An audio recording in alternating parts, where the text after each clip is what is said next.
नमस्कार मित्रांनो, स्वागत आहे आपल्या मराठी पॉडकास्ट सिरीजमध्ये. आजचे आपले गेस्ट आहेत कोमल पालवे.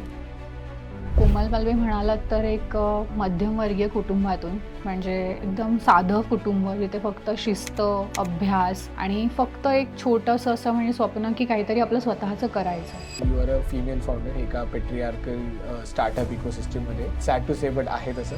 हे माझं आयुष्य नाही आहे बरोबर. की मी एवढंच नाही करू. 9 to 5 इज लाईक जस्ट बोलतो आपण.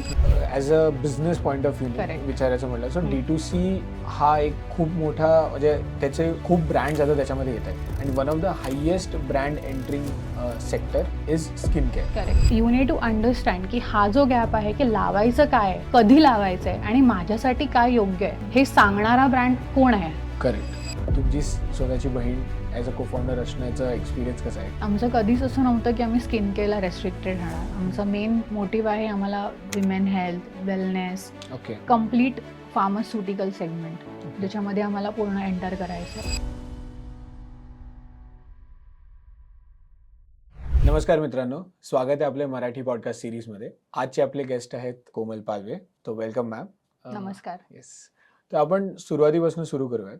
तर कोण आहेत कोमल पालवे, जर तुम्ही तुमच्या बॅकग्राऊंडबद्दल काही आपल्याला सांगू शकाल? कोमल पालवे म्हणालात तर एक मध्यमवर्गीय कुटुंबातून, म्हणजे एकदम एकदम साधं कुटुंब जिथे फक्त शिस्त, अभ्यास आणि फक्त एक छोटंसं असं म्हणजे स्वप्न की काहीतरी आपलं स्वतःचं करायचं.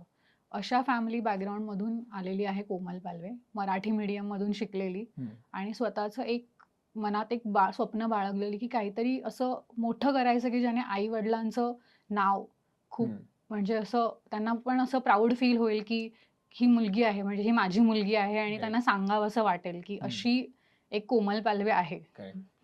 सो तुमचं शिक्षण कुठे झालं? माझं सगळं शिक्षण डोंबिवलीमध्ये झालंय. डोंबिवलीमध्ये मराठी मीडियम स्कूलमधून मी शिकली आहे, गव्हर्नमेंट स्कूलमधून. नंतर मग मी माझं B.Pharmacy कंप्लीट केलंय Bharati Vidyapeeth college of pharmacy, CBD Belapur. त्याच्यानंतर मग मी 2 वर्षाचं जॉब करून जे काही पैसे साठवले त्याच्यामध्ये मी माझं MBA एज्युकेशन कंप्लीट केलं मार्केटिंग, बँड्रा IAS मधून. ओके. आणि त्याच्यानंतर मग मी प्लेसमेंटमध्ये प्लेस झाले बँकिंग सेक्टरमध्ये. ओके. सो एक क्रेझी तुमचा जर्नी राहिलाय. हो. सो तुमचा पहिला जॉब कुठे होता?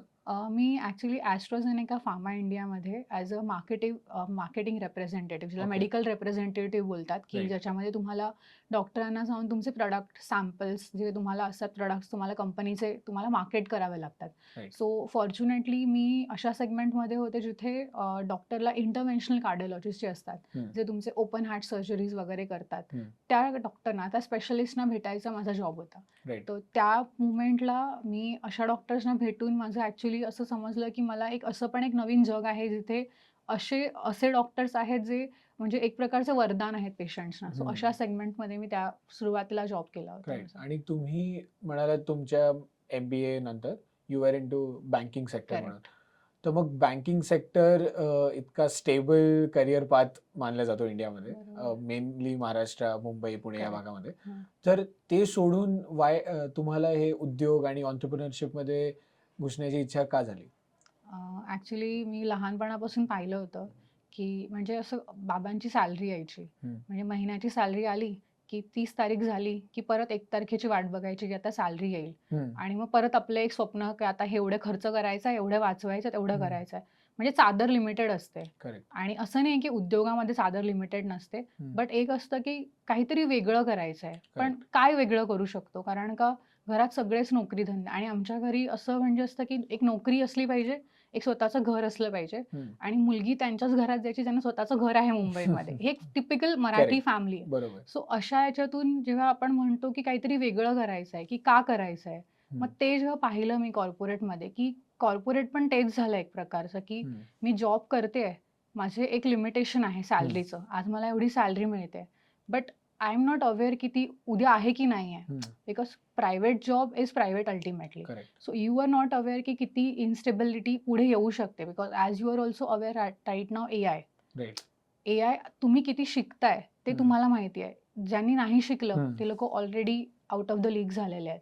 सो ते मला नव्हतं पाहिजे, की माझ्या आयुष्यामध्ये अशी इन्स्टेबिलिटी नाही पाहिजे, की मी स्वतःला स्टेबल करून एका म्हणजे बोलतो ना कम्फर्ट झोनमध्ये जाईन. नाही ठेवायचं. ते नाही पाहिजे होतं मला, जे माझ्या प्रिव्हियस जनरेशननी केलं.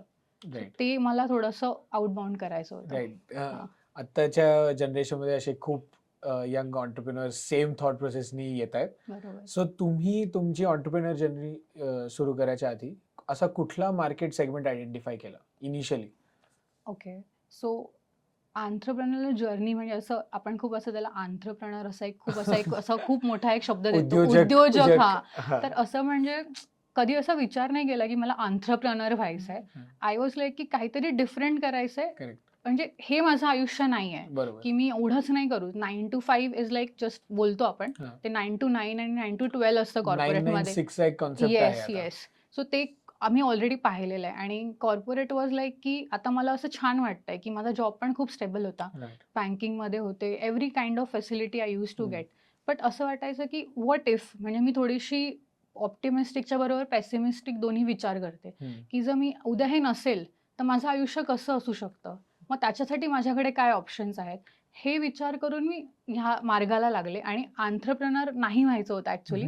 मला असं व्हायचं होतं, की मी उद्योजक म्हणजे माझ्यासाठी काय जी मी एवढी मेहनत कॉर्पोरेटमध्ये करते, ती जर मी स्वतःच्या ह्याच्यामध्ये केली, बिझनेसमध्ये केली किंवा कोणत्या उद्योगात केली, तर त्याच्यातून मला जे फळ मिळेल ते माझं स्वतःचं Correct. असेल. Because I shouldn't wait for April appraisal always ना. राईट. सो तुम्ही जो हे निवडलाय तुमचा जो ब्रँड जो तुम्ही उभा बरोबर. केलाय तो एक स्किन केअर ब्रँड आहे. बरोबर. तर तुम्ही काय गॅप बघितलं स्किन केअर इंडस्ट्रीमध्ये which are due to start your own venture? Actually का स्किन केअर हे पण सांगते.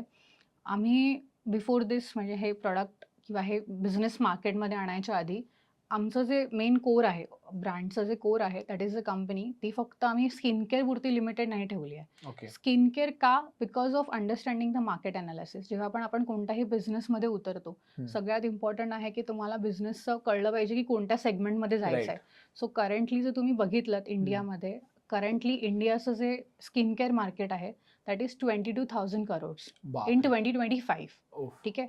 हे जर मी 5 इयर डाऊन द लाईन पुढचे 5 वर्ष जर कॅल्क्युलेट केलं तर 42,000 करोड होणार आहे. ऑलमोस्ट ठीक आहे. 100% yes. Rice. That is a CAGR of 37% CAGR. So you and that is a robust CAGR. हा मी मिनिमम सांगते. तो डेफिनेटली 50% होणार आहे. Right. So you can understand की जर आपण एखादा बिझनेस करतोय आणि आपल्याला त्या बिझनेसबद्दल नॉलेज आहे, तर आपण असं सेगमेंट चूज करूया जिथे आपण जो पैसा इन्व्हेस्ट करतो आहे किंवा जे आपण ॲक्च्युअली कोणी पण बिझनेस करतो, ते उद्योग करतो, तो ऑब्व्हियसली सस्टेनेबिलिटी.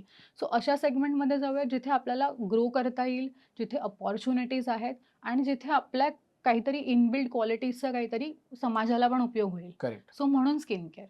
सो स्किन केअरमध्ये असे कुठले तुम्हाला प्रॉब्लेम्स दिसले इतर ब्रँड्सच्या मार्केटिंगमध्ये किंवा त्यांच्या प्रॉडक्टच्या इन्ग्रेडियंट्समध्ये बरोबर. जे आत्ताच्या स्किन केअर मार्केटला एक खूप क्लटर्ड मार्केट बनवत आहेत? एक गोष्ट सांगते मी, जेव्हा मी कॉर्पोरेटमध्ये पण होते, म्हणजे आय वॉज विथ HSBC, हाँगकाँग अँड शांघाय. सो आमचं ना लॉग इन 9 वाजताच असायचं. एक एक जनरल एक्झाम्पल देते, ही वन ऑफ द रिझन आहे. आणि सगळे लेडीज आहेत ना, 9 o'clockचं लॉग इन असलं ना, की सगळे लेडीज बाथरूममध्ये रेडी व्हायचे. बिकॉज बसनी जायचं 7 वाजता. सो एव्हरीबडी वॉज लाईक की नाही आता मी इथे रेडी. आणि फिमेल वर हॅव्हिंग दॅट टेंडन्सी की ही कशी दिसते, मी तशी का दिसत नाहीये. करेक्ट. हे नाही विचार करणं की माझी स्किन तुझ्यासारखी नाहीये. सी माझी ऑइली असेल, माझी ॲक्ने प्रोन आहे, बट तुझी तशी नाहीये. You might be having a normal skin tone. But ते कोण नाही विचार करत. Correct. Everybody follows the path जो दुसरं करतोय आणि ते स्किन केअर मार्केटमध्ये चालू आहे. आम्ही जेव्हा डॉक्टरांशी पण बोलतो ना, आम्हाला एक खूप मस्त म्हणजे एक आम्ही असं डिस्कशनमध्ये ऐकलं की स्किन इज दॅट ऑर्गन. हे स्किन हा जो एक लार्जेस्ट ऑर्गन आहे बॉडीचा, it is the largest organ. आणि स्किन इज दॅट ऑर्गन जो सगळ्यात जास्त मॉलेस्ट होतोय. ठीक आहे. म्हणजे जो येतो तो काही बनवतो आणि आपण लावतो. सो मार्केटमध्ये हा गॅप आहे की कोणाला माहीतच नाहीये एक्झॅक्टली लावायचं काय आहे. आज दिसलं, आज ह्या कोलॅबरेटरची किंवा इन्फ्लुएन्सरची रील दिसली, मी घेतलं लावलं बिकॉज प्राइस कमी आहे. So you are having that capacity. मी 300-400 रुपयाचं अफोर्ड कर. बट तुम्ही जर तुमच्या घरात जाऊन चेक केलं तर 300-400 रुपयाचे तुमच्याकडे असे खूप सारे प्रोडक्ट्स आहेत जे तुम्ही आत्ता लावलेत तर 2 महिन्यांनी लावणार पण नाही आहात. So you need to understand की हा जो गॅप आहे की लावायचं काय आहे, कधी लावायचं आहे आणि माझ्यासाठी काय योग्य आहे हे सांगणारा ब्रँड कोण आहे. करेक्ट.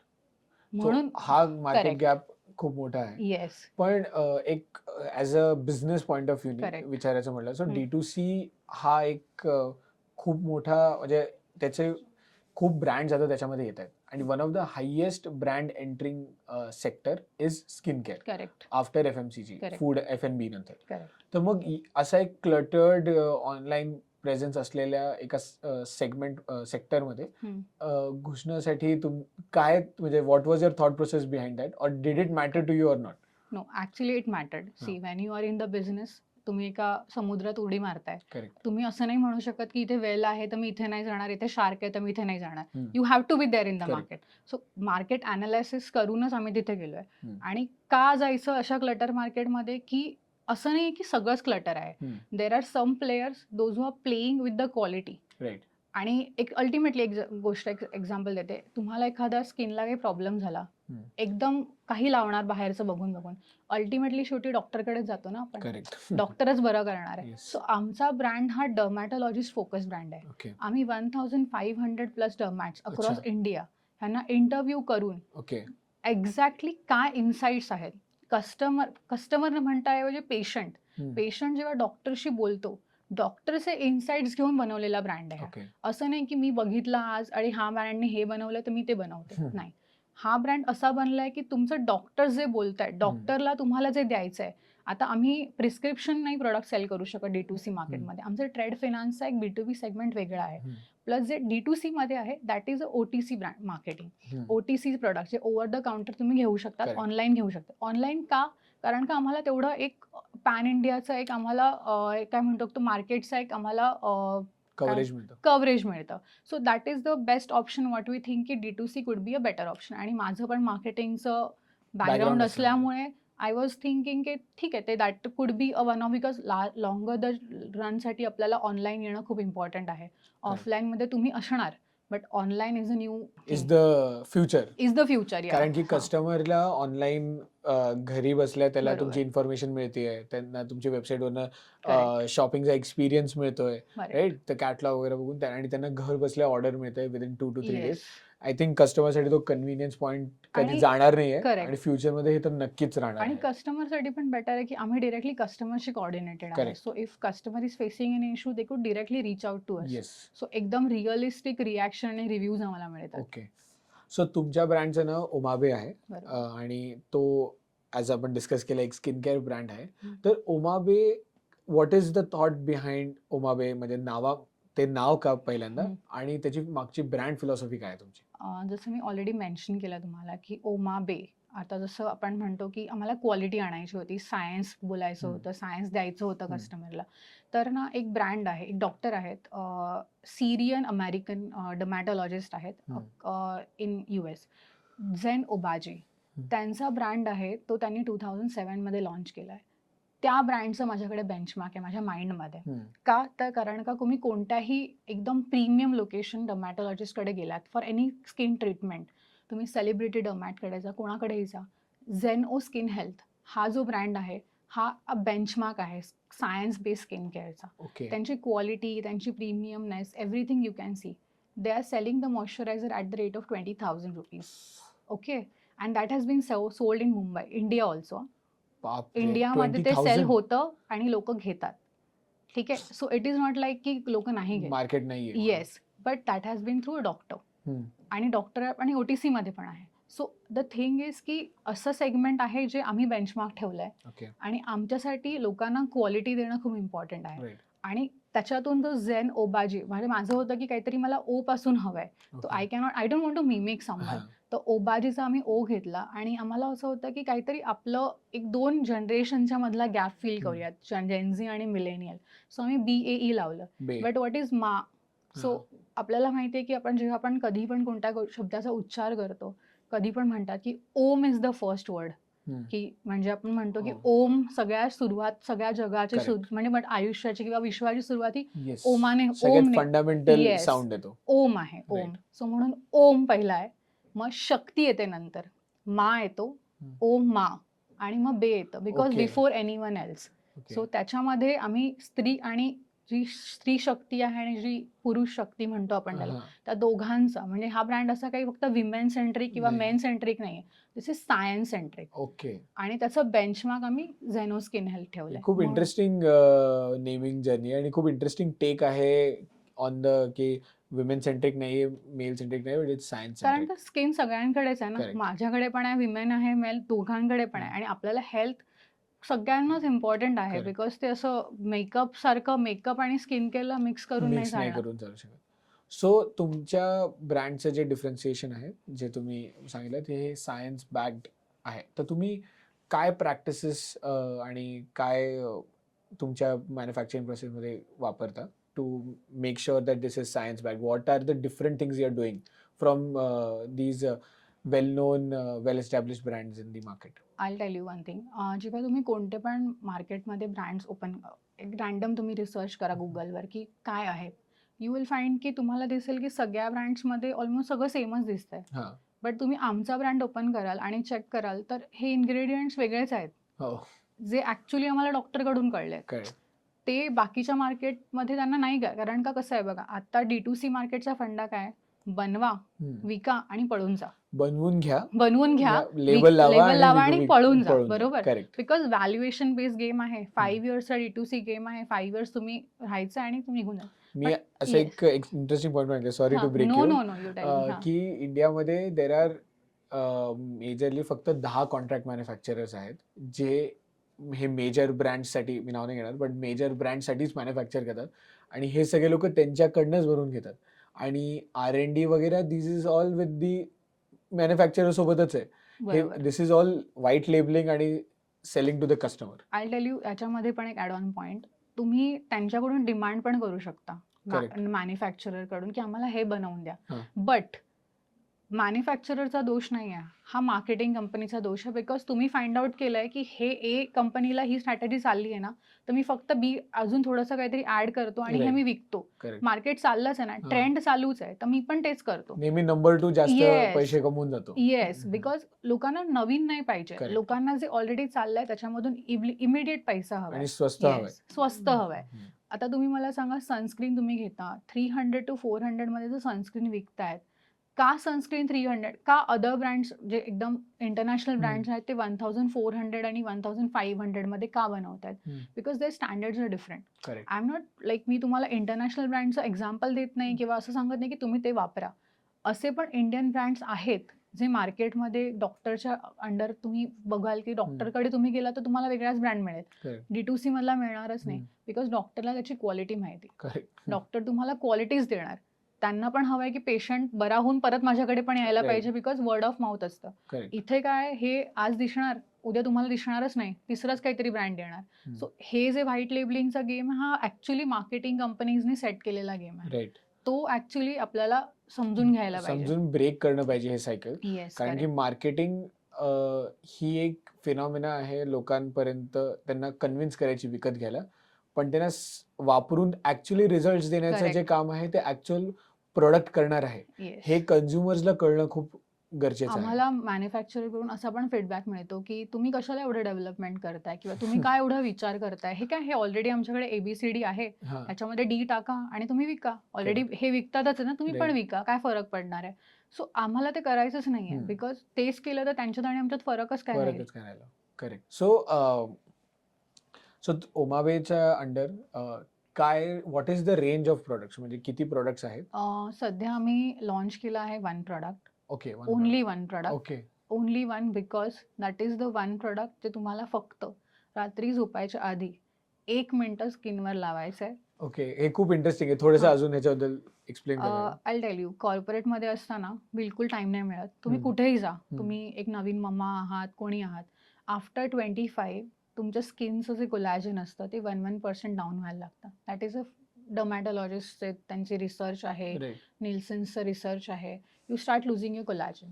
तर कोलॅजन तुम्ही बिल्ड नाही करू शकत, बट तुम्ही त्याला मेंटेन करू शकता. ओके. बिल्ड पण करू शकता with some another procedures, but तुम्ही डॉक्टरकडे जाऊन करू शकता. बट आय टेल यू की 1% जर ते डाऊन होत आहे तर तुम्ही त्याची आत्तापासून आफ्टर 25 केअर करायला पाहिजे. आणि मेन पॉईंट आत्ताचा आहे, आफ्टर कोविड डिजिटल एजिंग. एवढं आपण स्क्रीन बघतोय, एवढी स्क्रीन बघतोय, आपण म्हणतो की मला बाहेर उन्हामध्ये गेल्यानंतर सनस्क्रीन लावायला लागते. मी तर सांगेन की घरामध्ये जेव्हा तुम्ही स्क्रीन समोर बसताय तेव्हाही सनस्क्रीन लावून हो. बसा. Because that is also giving you ultra violet रेजचं तुमच्यावर पूर्णपणे बंबार्डमेंट होतंय. करेक्ट. तर त्या केसमध्ये तुम्हाला समजलं पाहिजे की डिजिटल एजिंगसाठी काय प्रॉडक्ट आहे. प्रॉडक्टच नाही आहे मार्केटमध्ये. So that is where we found out की एक खूप छान इन्ग्रेडियंट आहे रेटिनॉल. तर आम्ही त्याचं हायर व्हर्जन आणलंय retinol with Apple stem extract. Okay. Apple stem extract आम्हाला डॉक्टरांकडून रेकमेंड झालं की हे इन्ग्रेडियंट ना फक्त इंटरनॅशनल मार्केटमध्ये अवेलेबल आहे. इथे कुठे मिळतच नाही, म्हणजे कोणत्या प्रॉडक्टमध्ये आम्हाला मिळालंच नाही. So would you rather give a try. आम्ही 200 सॅम्पल्स रिजेक्ट केल्यानंतर मला फायनली हे प्रॉडक्ट मिळालं. जे स्किनमध्ये 5x डीपर पेनिट्रेशन देतं. Wow. So that is only तुम्हाला फक्त, आणि आमचं प्रॉडक्टचं नाव पण आहे ओमाबे 10 PM. तुम्हाला फक्त रात्री 10 वाजता लावायचं आहे. So Right. पहिलं तर लावायचं कधी 10 वाजता, किती वेळा लावायचं, फक्त 1च मिनिटं, आणि रात्री लावायचं आहे. 10 PM दिलंय तुम्हाला. करेक्ट. इन्ग्रेडियंट्स पण आमच्या लेबलवर क्लिअरली मेन्शन आहेत, कुठून सोर्स केलंय काय. सो क्लिअर लेबलिंग ट्रान्सपरन्सी आमच्याकडे पूर्णपणे क्लिअर आहे की तुम्हाला काहीही हिडन नाही. तुम्हाला जे आहे ते लेबलवर मेन्शन्ड आहे. So Correct. You not to worry की आम्ही काय लावतो आमच्या फेसला. It's a completely Yes. Clean skin care yes, product. आणि नो ट्रान्सफर, म्हणजे आमचे ट्रेंड सेटिंग असं काही आमचं नाही की ट्रेंड हा चाललाय तर आम्ही तिथेच जायचं. त्या मार्गाला आम्ही जाणारच नाही कधी. करेक्ट. सो इनिशियल कस्टमर्सचा काय रिव्ह्यू होता तुम्ही जेव्हा असं लॉन्च करायचं ठरवलं आणि जेव्हा तुम्ही सॅम्पलिंग वगैरे केलं, तर त्यांच्याकडनं काय फीडबॅक आला आम्ही तुम्हाला? पहिल्यांदा जेव्हा सॅम्पलिंग केलं तेव्हा पहिलं आम्ही डॉक्टर्सना, कारण का पहिलं आम्ही B2B मध्ये आलो, कारण का B2B मध्ये आम्हाला पहिलं अंडरस्टँड करायचं what experts are saying. Correct. तर एक्सपर्ट्सचं तर रिॲक्शन खूप म्हणजे हे होती की असं काही वेगळंच आहे, म्हणजे everybody is getting sunscreen moisturiser, तुम्ही हे वेगळंच आणलंय आणि नाव पण एकदम वेगळं आहे, की म्हणजे वेगळं आहे की म्हणजे कस्टमरला पण, पेशंटला तेव्हा देतो तर त्याला सांगायला पण इझी पडेल की कधी Correct. लावायचं आहे. त्याला सगळं समजतंय, आणि ओपन केल्यानंतर तुम्हाला पूर्ण प्रोसिजर पण कळते की काय कधी यूज करायचं आहे, किती दिवसांनी, आणि काय काय ऍक्टिव्ह आहेत. इन्ग्रेडियंट्स पण आम्ही बाहेरून सोर्स केलेले आहेत. ओके. जपान, पॅरिस, इन्ग्रेडियंट्स तिकडून आम्ही मॅन्युफॅक्चर इकडे करतोय.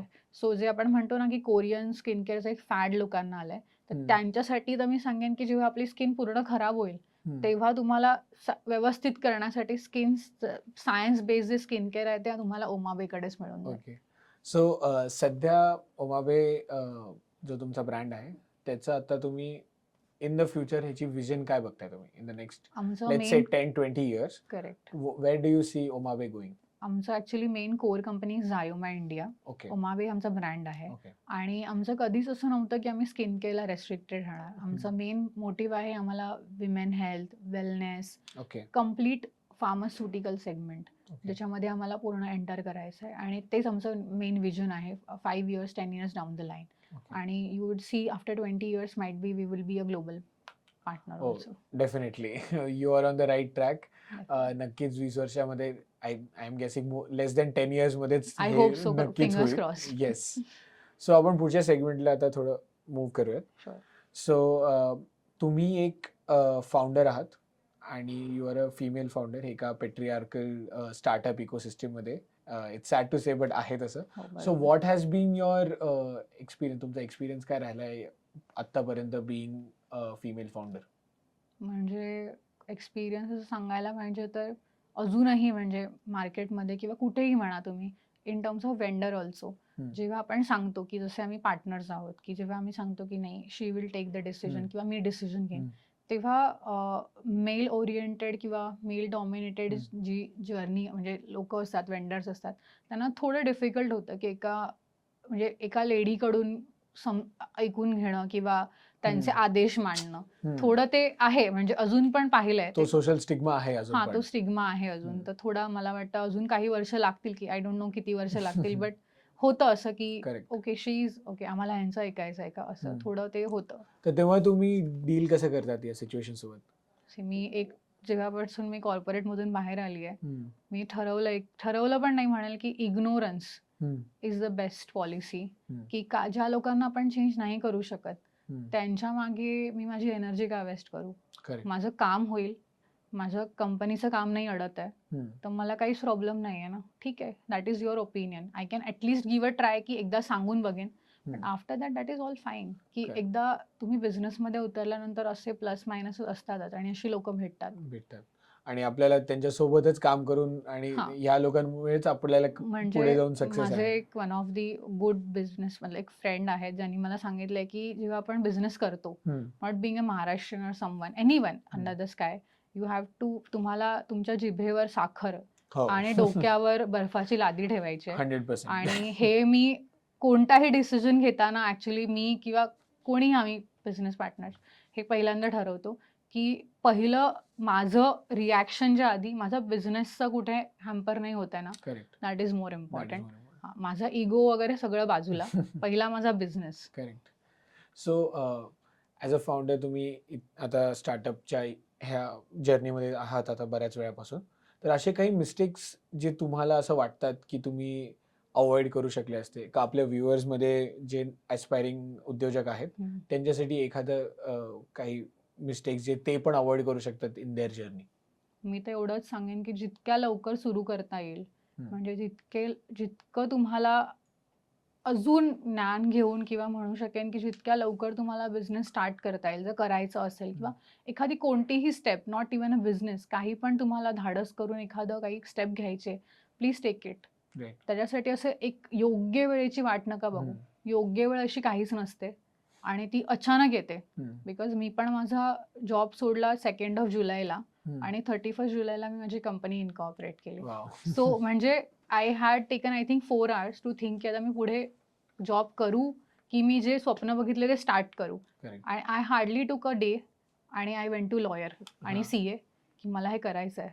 आणि this is where my family also stood up for me, की मला फॅमिलीचा सपोर्ट खूप छान मिळाला. सो त्यांनी मला सांगितलं, पहिलं होतं की का वगैरे असं, बट आय थिंक की दॅट इज द ऑप्शन की लवकर सुरू करा, म्हणजे योग्य वेळेची वाट नका बघू. राईट.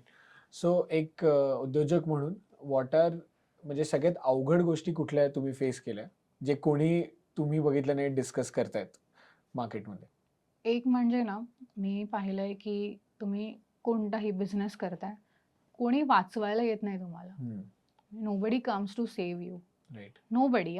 म्हणजे सख्खे नातेवाईक नाही, कोणी नाही. आई बाबा तर आहेतच, ते तर आपल्याला त्यांनी जन्मच दिलाय. कोणीच येत नाही. मित्र मैत्रीण वगैरे सगळं. म्हणजे मी पहिली जेव्हा ऑफिसमध्ये खूप सोशल होते मी, but after coming to this journey ना, लोनलीनेस हा एक जो एक म्हणतात ना, लोनलीनेस तर हा एक ऑप्शन आहे, बट कोणी येत नाही मदत करायला. जेव्हा तुम्ही सांगता आणि जेव्हा तुम्ही कॉर्पोरेटमध्ये असता, मला ह्या कंपनीला रेफर करणार, त्या कंपनी, तेव्हा 1000 मित्रमैत्रीण बनतील, पण तुम्हाला इन्व्हाइट पण करतील, पण ह्या मुवमेंटला तुम्हाला कोणी वाचवायला येत नाही. You yourself is the own saviour. Correct. तर हे लक्षात ठेवायचं की कुठेही कोणतीही बिझनेसमध्ये उडी घेताना कोणी वाचवायला येत नाही. करेक्ट. आपल्यालाच आपल्या पायावर उभं राहायचंय, कोणी वाचवायला येणार नाही. कोणीही येणार नाही वाचवायला. राईट. सो तुमचे जे को-फाउंडर आहेत, she is your sister, and what is म्हणजे तुमची स्वतःची बहीण ॲज अ को-फाउंडर असण्याचा एक्सपिरियन्स कसा आहे की, आणि ऑल्सो मला पण जाणून घ्यायचं की ते कसं तुम्ही डिसिजन घेतलं, का व्हॉट वॉज द डिस्कशन तुमच्या दोघांमध्ये? माझ्याकडे काही प्लस होते पण काही मायनस पण होते. जसं मी सगळंच नव्हते करू शकत किंवा अजून पण माझे जे पार्टनर्स आहेत ते फुल इन्व्हॉल्व नाही आहेत माझ्या बिझनेसेसमध्ये. वी आर हॅव्हिंग सम म्हणजे आमचे ग्रुप आहे, तर त्याच्यामध्ये असं होतं की I was the full time, because मी फुल टाइम बिझनेस करणार होते. मला असं होतं की I need somebody to take financial decisions, जे मी घेऊ शकले असते, बट किती लिमिट, मला पण बँडविड्थ आहे. सो ते प्लसेस मायनसेस फुलफिल करण्यासाठी आय वॉन्ट समबडी की ज्याच्यावर मी ट्रस्ट करू शकेन. Correct. Trust not in sense of in terms of money, but in terms of decision. की मला असं म्हणजे छान छानच म्हणतायत असं लोक नाही आवडत. हा खूप मोठा प्रॉब्लेम असतो की आपण एक इको चेंबर क्रिएट करतात लोक आपल्या आजूबाजूला, आणि मग क्रिटिकल डिसिजन घ्यायची वेळ येते तेव्हा चुकीचे डिसिजन होतात. ते स्वीट स्पोकन लोक जे म्हणतात ना, मिठी छुरी, तसे लोक मला नाही आवडत. मला असं लागतं की स्ट्रेट फॉरवर्ड, तुम्ही चूक आहे चूक सांगा, होईल थोडंसं वादावादी, बट आय थिंक दॅट ते थोडं आपल्याला बेटर डिसिजन देऊन जाईल. सो ते मला माझ्या बहिणीमध्ये दिसलं आणि त्याच्यासाठीच मी तिला म्हटलं की तुझं थोडंसं साईडला बघ आणि इथे मला मदत कर. आणि तिने मला खरंच ती म्हणाली की ठीक आहे. तिने पण बघितलं की हिचं 10 वर्षापासूनचं चाललंय करायचंय आणि आता ही म्हणतेच आहे करायचं, तर मग चला करूयात. एक जस्ट थोडासा टँजंट प्रश्न, पण जर ते तुमची सिस्टर बहीण नसले असते तर तरी ॲज अन इंडिव्हिज्युअल तुम्ही त्यांना को-फाउंडर म्हणून कन्सिडर केलं असतं? ऍक्च्युली मी म्हणेन की ती जितकी स्ट्रेट फॉरवर्ड आहे, म्हणजे ती जितकी स्ट्रेट फॉरवर्ड म्हणू शकतो ना, की असं असं आहे, हे ती मला तोंडावर फिंगर आउट करून जे सांगते ना, ती माझी सिस्टर जरी नसली असती किंवा थर्ड पर्सन जरी असली असती, तरी मी तिला घेतलं असतं ह्याच कारणासाठी, की मला खोटं नाही आवडत. आणि खोटं बोलून जर आपण एकमेकांना जर कौतुक करून जर पुढे जाणार असू, तर असा बिझनेस नाही टिकत. सो म्हणून असे लोकच मी नेहमी हे करते, की जे माझ्या बिझनेससाठी हेल्पफुल होतील, की ज्यांचा व्हॅल्यू माझ्या बिझनेसमध्ये ऍड होईल. सो म्हणून तिला घेतलं. आणि ती नसली बहीण असली, म्हणजे सॉरी, ती बहीण नसली असती तरी ती माझी को फाउंडरच असली असती. दॅट इज सो, खूप चांगलं आहे ते ऐकायला. ऑल्सो एक अजून एक प्रश्न होता, की तुम्ही एक आता उद्योजक बद्दल तर आपण बोललोच, brand founder, all of those things आपण ते बोललोच. पण ह्या व्यतिरिक्त पण एक तुमची एक पर्सनल लाईफ आहे, जिथे तुम्ही एक आई आहात आणि तुमची एक 5 year old मुलगी आहे. तर मग एक फुल टाइम आई आणि एक फुल टाइम उद्योजक, हे दोन्ही मॅनेज कसं करता तुम्ही? कारण की हे it is a really commendable thing. मी कसं सांगू ते मला, म्हणजे असं वाटेल की मी कसं मॅनेज करते हे माझंच मला ऍक्च्युली मोठा क्वेश्चन आहे. करेक्ट. बिकॉज मी काय असं म्हणजे स्वतः असं ठरवून नाही केलं की मला आता आई व्हायचंय किंवा आता मला बिझनेस स्टार्ट करायचा आहे. हे एक फ्लो मध्ये होत जातं. जेव्हा तुम्ही स्वतः ठरवता की कन्सिस्टन्सी असते, रेझिलियन्स असतं, की नाही मला हे करायचंच आहे, ते आपोआप. म्हणजे माझी मुलगी पण इतकी 5 वर्षाची आहे, ती पण एवढी समजूतदार आहे की तिला माहिती आहे की मम्माचं हे चालू आहे. तो त्या मोमेंटला तिला माहिती आहे, मम्मा कॉल चालू आहे का तुझा, मी 5 मिनिटांनी येते. मग तेव्हा तिला समजतं. इव्हन तिला माझे वेंडर्स पण माहिती आहेत. सो म्हणजे एवढं आमच्या घरामध्ये बिझनेस आहे की शी इज ऑल्सो अंडरस्टूड. आणि ती लहानपणापासूनच असं म्हणतो ना आपण की बाळाचे पाय पाळण्यात दिसतात, तिलाही माहित होतं की आई थोडीशी अशीच आहे, तर आपल्याला पण थोडंसं समजून घ्यायला पाहिजे. तर ती थोडी समजूतदार आहे म्हणजे बऱ्यापैकी, की तिला समजतं. लहानपणापासून तिने असं अति त्रास देणं वगैरे नाही. व्यवस्थित समजूतदार आहे आणि हट्ट जरी केला तरी समजल्यावर समजते असं. किती छान. तर आपल्याला असेच अजून गप्पा मारायचे आहेत, बट सॅडली आता टाइम लिमिट आपली झाली आहे.